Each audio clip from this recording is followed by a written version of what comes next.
Hello, everyone. Welcome back. My name is Jeff Mendelson, and this is the One Big Tip podcast.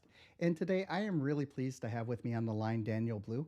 Daniel is a regular contributor to Forbes.com and the owner of Quest Education, a company that helps entrepreneurs obtain capital for their companies, pay off high interest debt, and use self directed retirement accounts to invest in alternative assets. Under Daniel's leadership, Quest Education has reached the seven-figure mark 2 years in a row with thousands of customers throughout the United States. And also, Daniel is the host of a podcast with co host Keto Spears titled How Winners Win, where they discuss strategies for winning in their personal, professional, and financial lives. So, Daniel, welcome to the show. Jeff, thank you for having me, man. I'm excited. Yeah, this is going to be a really fun show. So, listen, I wanted to understand a little bit more about your background and how you got to where you are today. As you were talking to me on the pre-show, you're not exactly a financial consultant, like a financial planner. You actually do a lot more. You're more of an education company that has your hands in a bunch of different things. I was hoping you could talk about that a little bit more in depth and basically what you do for your clients today. Yeah, so I got into this industry when I was in sales at 18 years old. I had a successful career in sales. I worked as an employee for a number of years, and I sold real estate coaching. And I started talking to a lot of clients that were using their retirement accounts to invest into real estate, flipping houses, using their retirement account to buy a property and then rent it out. And that intrigued me because I always thought 401ks and IRAs were for stocks. They're for mutual funds. I'd never heard of these strategies before. So that seed was planted into me about 7 years ago. And that's what opened up my eyes to the self-directed retirement account world. And that's the premise of our company, Quest Education, is we help Americans access the money in their retirement accounts, penalty and tax free. And so many people are not aware of that. And that's why we take great pride in what we do. We're an education company. We're not here to sell investments. We're here to solve problems. And when people learn that they can access the 401k from their old job or that IRA penalty and tax free, then there's a lot of options that are on the table. Maybe they want to use that money to start a business that they've dreamed of starting to eventually quit their 9 to 5 job. Maybe they want to use that money to invest outside the stock market, like in real estate, or maybe they want to use some of that money to pay off, 20% interest rate credit card debt. As I mentioned earlier, there's just a lot more flexibility and freedom when it comes to having self-directed retirement accounts. And it's just a matter of having people understand the possibilities and what's out there. And that's where we come in. All right, so that's really cool because basically what you're doing is that, like you said, this gives you a lot more latitude than a traditional certified financial planner can help you with, right? Because you're able to then go down some of the alternative routes, sort of like with crypto, with other types of investments. How does all that work out, or how does that work into the portfolio when you're setting this up for people? Yeah, so basically a self-directed IRA or a self-directed 401k, one of the more popular plans that we help entrepreneurs with is called a solo 401k. Self-directed plans, they've been around for decades. So this isn't something that just got made up last year. These are IRS approved retirement accounts. So it's a matter of having these accounts held by a custodian. And then from there, it's a matter of choosing where to invest that money. And as you mentioned earlier, maybe you want to invest into crypto. Maybe you want to use your retirement account to purchase precious metals. Your retirement account can actually own precious metals. Whereas an IRA with Fidelity, it can invest into a stock that is a precious metals, like a mining company, right? That's different. What we're talking about is true self-directed, having the ability to invest outside the stock market. So this is something that is IRS approved. There are some prohibited transactions. Like, for example, you can't use your retirement account to buy a property and then live in it. You can rent it out, but you can't rent it out to your mom. So there are some restrictions. They're called prohibited transactions per the IRS. And this is all public information. So this isn't anything that's, brand new or not talked about in online. And, we live in 2021. I mean, you've got Google, you've got the IRS.com. It's all out there. It's just a lot of information, and that's why we are here to simplify it for people so they can get the information quickly and be empowered to make their own decisions. I think that's one of the really cool things about about living and working here is that you can just go to the IRS, and yes, it is all right there. You could just go in and read up on these laws on your own. You don't necessarily need someone to translate it for you. You don't need any kind of gatekeeper.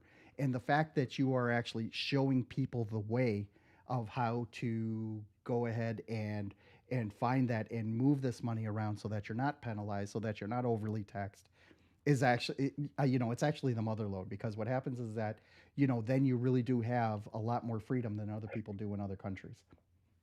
Yeah, I mean, and we cater to entrepreneurs, right? So people that are solopreneurs, maybe they have an online business, consultants, freelancers. If you're an entrepreneur and you don't have any W-2 employees besides you or a spouse, you can have 1099 contractors, you can have a VA team. But if that's you, you do qualify for a solo 401k. It's probably one of the best retirement accounts that are out there. And you're right, you can Google all of this stuff. But at the end of the day, I'm an entrepreneur. You're an entrepreneur. People watching, listening, they're entrepreneurs. We're so busy doing what we do, right? Like hiring, marketing, building out our product, our service, our teams. Like we don't want to get in the weeds with our finances. And that's why we really love what we do in terms of just pulling back the curtain and helping people understand like, hey, this is where you're at right now.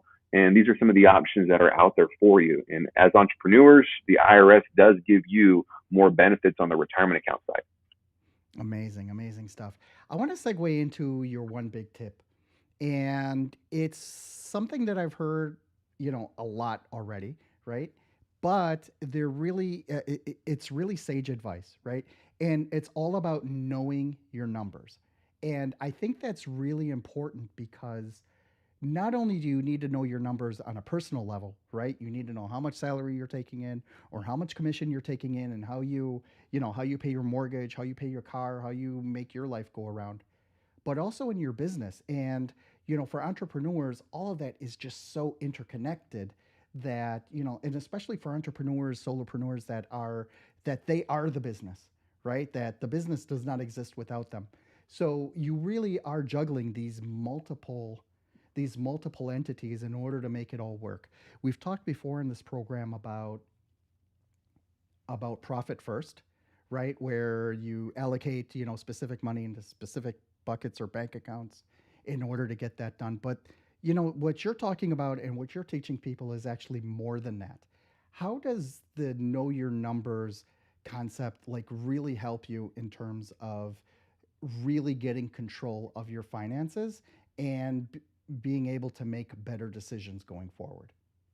Yeah, so like one of my customers, she's out here in Las Vegas. She was working a 9 to 5 job for a number of years, worked the corporate world, and was just tired of it. Tired of working for someone else, wanted freedom, time freedom, money freedom, and she knew to have that, she needed to be her own boss. She needed to have her own business, and she wanted to start an online business. So she looked at accessing money from her IRA, but she didn't do that because she knew the numbers. She knew if she were to take money out of her retirement account, she was going to pay a 10% early withdrawal penalty, and then she was going to pay about 20% in taxes. So then she's looking at, okay, if I take $20,000 out of my retirement account, I'm going to pay 30% in penalties and taxes. So if I take out $20,000, I'm losing around $6,000 to the IRS. That's a lot of money, right? So, she knew those numbers. And then she was able to get educated on a plan like a solo 401k, where she was able to take her retirement account, move it over into a solo 401k, and then took the $20,000 out, penalty and tax free, and was able to use that money to invest in her business. And now she's no longer working that 9 to 5 job, right? She's running her business full time from home, making money online. So a big reason how she got to that point is just knowing her numbers. And what's crazy to me is a lot of people, they're not aware of how much they're paying in fees for their retirement accounts. Unfortunately, a lot of people actually think that there are no fees with their retirement accounts. And I say unfortunate because that's how Wall Street works. When they send you a statement for your IRA or your 401k, a lot of times it does not say on the statement the fees. It does not say how much you're paying in fees. these fees are hidden. And this is something that I talk about in my book that's coming out in the month of August, Blueprint to Your Best Retirement Account. This is something that my staff educates the customers about. This is something that my course talks about, is teaching people how to actually know how much they're paying in fees, because it can really add up. Maybe 1% or 2% a year does not sound like a lot of money to you in fees, but if you got $200,000 and you're paying 2% a year in fees, that's $4,000 a year in fees. Over 10 years, that's $40,000 in fees that you're going to be paying. You probably want to know that number, right? So that's where it really is important to know those kinds of numbers when it comes to your retirement accounts, your investment accounts. What would you say would be the first steps to getting to know your numbers? How do you wrap your head around that? Do you need to bring in a professional to help you do that, or is there like some homework that I could be doing beforehand in preparation for that meeting to actually come into it more educated and be able to have a more productive, like a more productive call and create a more productive strategy than if I just came into this blind? Well, Jeff, we were just bonding about Mexico, so you're good in my book, and so I'll share with the audience what I talk about in my course, in my book. I'll give the goods to your audience. So basically, just come in knowing if you just have stocks, like if your retirement account owns Tesla stock, Apple stock, there's no kind of fees associated with that account. There's no, you might have a trade fee, like very nominal. A lot of companies like Fidelity, they have no fees for trade. So you're probably not paying any fees for the investment itself. If you have a financial advisor, though, that's helping you decide how much to buy Apple, or how many stocks to buy Apple, or how many shares to buy of Tesla, if you have an advisor helping you, how much are you paying that advisor? Typically, these fees are called a wrap fee. So you're going to want to ask your advisor, like, hey, man, like, how are you making money off of me? Okay. Is it an annual fee? Okay, great. How much is that? Sometimes it's 0.5%. Sometimes it could be 1% a year. So if you have a managed account, if you have a professional that you're working with, you want to know how much they're charging you. And typically it's an annual fee based off of assets under management. If you do not have a financial advisor, if you're buying your own stocks and there's no one giving you advice, there's no one overseeing your account, then you don't have that management fee as far as an advisor. That's one set of the fee. The other set of the fee is the actual investments themselves. Back to the point I made earlier, if you have single stocks, there's no investment fees. But a lot of people have mutual funds, ETFs, and basically those are just a basket of investments. Right? A mutual fund can have Facebook, Google, Apple, and a bunch of technology companies, right? A mutual fund, for example, is going to have what's called an expense ratio. This is a built-in annual fee that is not going to be on your statements for the most part. And this expense ratio, it can be 0.5% a year, it could be 1.5% a year, maybe a little bit less, maybe a little bit more. It varies.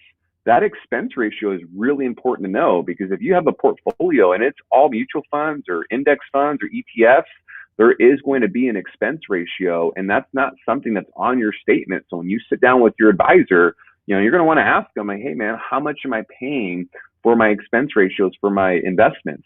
You also can do this on your own. If you have a statement, you can Google the name of the mutual fund. Maybe it's like American Funds International. Like, just Google it and then type in expense ratio. And then that's why we have Google, right? It's going to tell you, oh, okay, it's 0.75%. So if you have 100 grand there, you just know, okay, off 100,000, I'm paying almost 1% a year on that. And then you can move down the list. What would you say is the best first step you would tell somebody in order to gather this information? Is it just getting it all down on a sheet of paper, or is it like some more research that you should do before you actually go down this path of figuring out your entire investment portfolio? What kind of advice do you give people that you would expect them to come into a meeting with you and actually have that information ready to get started? A statement is always going to be where you start. Right?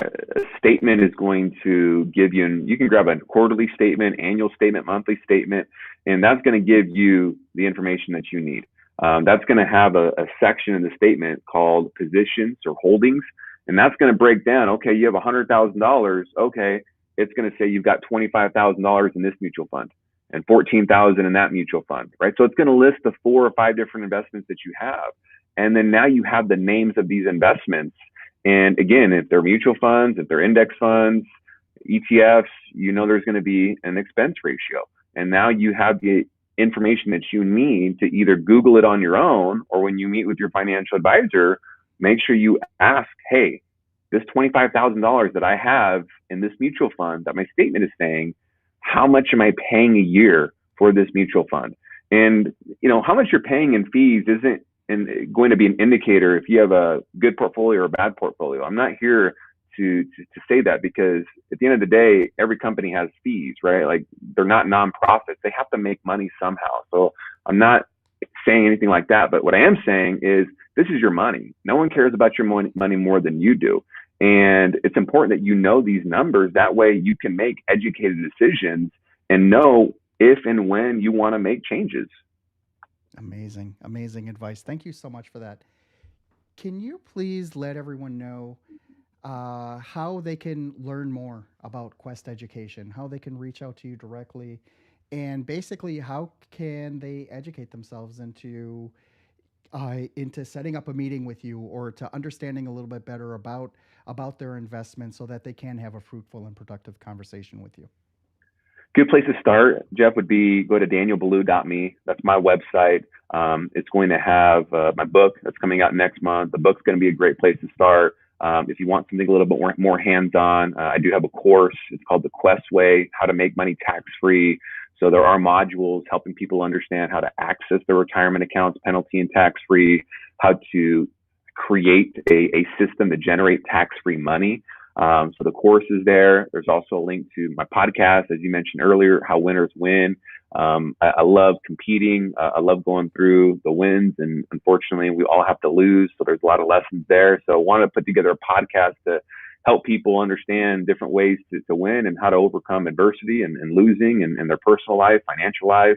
I'm an entrepreneur with employees, so I'm going through the struggle just like everyone else is. So I have the podcast there, and then also a link to my company, Quest Education. So, that's going to be the link that you're going to want to click if you have a 401k from an old job or an IRA, and you're like, shoot, I'd love to tap into this bad boy, penalty and tax free, and use that money to maybe start a business, or, invest in real estate, or, pay off my high interest rate credit card debt. If that's you, you can go to Quest Education's link on danielblue.me.